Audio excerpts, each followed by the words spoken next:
We got to make sure that we are value-based communicators. Selling a premium product, you better know how to sell value. That's more important than it's ever been. Sure, we got to have visions for change and progress, because that's the means and the method by which we're going to go from good to great. If you don't envision it, you'll never make it happen. I look at it like this. Anytime anybody makes a decision, they customarily consider two principal factors: value and price. Now, if somebody sees this much value, their mental image of the value of a product, service, or idea is that size. But their mental image of the price they've got to pay, either in dollars or in terms of effort to be expended, if their mental image of the price is this big, will that typically be a sale or a no sale? Well, we don't need to be a rocket scientist to know that. That's going to be a no sale, isn't it?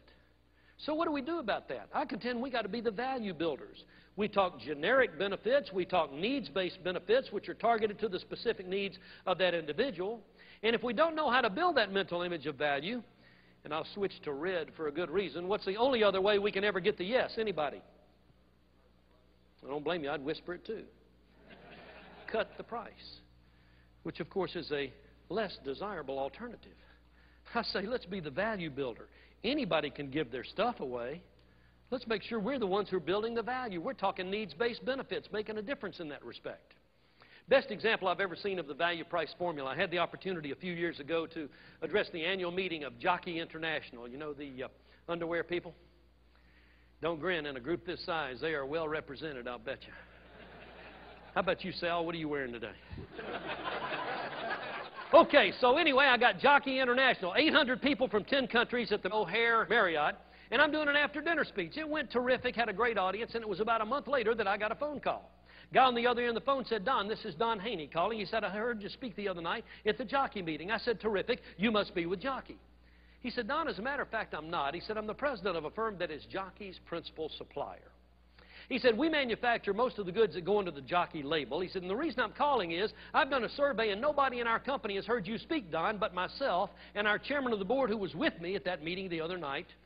He said, I know it's short notice, Don, but if you happen to be available, we want to invite you to come speak at our meeting of all of our people. It's only 3 weeks out. It's Saturday, September 22nd. But if you're available, we'd love to have you. I said, you're gracious to invite me. Let me check my calendar. Now, you got to know, I love to sell dates on a calendar like you love to sell Sherwin-Williams paint, right? I look at my calendar, the date's open. That's the good news. The bad news was that Saturday was preceded by a dynamite week. I'm leaving town the previous Sunday. Got 6 appearances in 6 cities in 5 days. I'm scheduled to get home Friday evening at 11:15, an absolutely grueling week, and he wants Saturday? Wow. With a week like that, my mental image of the value, take a look at the screen, of getting one more speaking fee that week was only this big. This is when my kids are little. I always promised them that if I'm out all week long, I'll be with you kids on the weekends. Price I got to pay to be gone on that Saturday was this big. So what did I say to him? Anybody? I don't see any way I can make it. You're gracious to invite me, but tough week. Don't think I can make it. Let me get you a friend of mine in the business. Book me for next year's meeting. He said, Don, let's don't give up so easily. I said, oh? He said, didn't you say in your talk the other night, Don, that your wife was into horses? I said, man, you got a great memory. Yeah, she's into horses. I used to sometimes use a few lines about that. Used to tell people years ago my wife and my secretary got into the Tennessee walking horse business. Was for me about like supporting a heroin habit. He remembered that line. I said, yeah, she's into horses. He said, Don, would it intrigue you at all to learn that we're going to have our meeting this year at the 5,000-acre horse farm of our chairman of the board? I said, 5,000-acre horse farm? You got to be kidding me. That sounds incredible. He said, my friend, incredible is a perfect choice of words. The place is incredible, and you got to see it to believe it. What is this guy doing to me? This guy's building value, and this guy is good, I'm telling you. But I was persistent. I said, I know it must be a lovely layout, but I'm going to be frank with you. My wife's the one who's into horses. She doesn't normally travel with me, and I'm allergic to horses. Which I am, but it didn't slow him down at all. He said, Don, as I understand it, the problem is on Saturday, September 22nd, you have a need to be with your family. Is that the problem? I said, man, you got it. That's the problem. He said, is that the only problem? He's got me now, right? I said, you got it. That's the only problem. He said, well, Don, let me try this one on you for size. Oh, this guy was good. He even remembered I was an aviation nut. He said, Don, how about if on Saturday morning, September 22nd, you and your wife and your kids be at Memphis International Airport at 10 a.m. We'll just send our company Learjet down to pick you up. He said, Don, would you ask your wife something for me? I said, anything.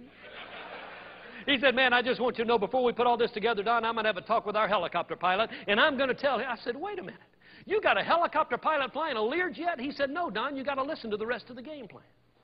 He said, it's only a 40-minute flight in a Learjet from Memphis to Lexington, Kentucky. He said, in Lexington, we're going to get you and your wife and your kids off the Learjet, Don. We're going to put you on our Jet Ranger helicopter. He said, now here's what I want to ask you. I want you to ask your wife, Don, have you ever experienced a cool, crisp, early autumn Saturday morning in central Kentucky where you get on a Jet Ranger helicopter and you climb out about 200 feet and you see fog and clouds, but you climb on out about 500-600 feet and the fog dissipates and all of a sudden the clouds part and you see blue sky and sunshine above and you look down and that's when you see those rolling bluegrass hills of central Kentucky. He said, you look more closely, Don, you start to see those white partitioning fences and those prancing racehorses in their morning run. He said, Don, have you ever seen that from 500 feet in a Jet Ranger helicopter? I said, not lately, brother, I haven't. He said, it's a sight to behold. He said, it's only a 15-minute helicopter flight to the ranch. We're going to get you off the helicopter over to the meeting site, let you give that speech you gave the other night, stick around for the social hour if you're so inclined, and whenever you're ready, Don, back to the helicopter pad, back on the Jet Ranger, back to the Lexington Airport, back on the Learjet, Don. We're going to have you back in Memphis at 3 o'clock that afternoon. I said, man, let's book the program.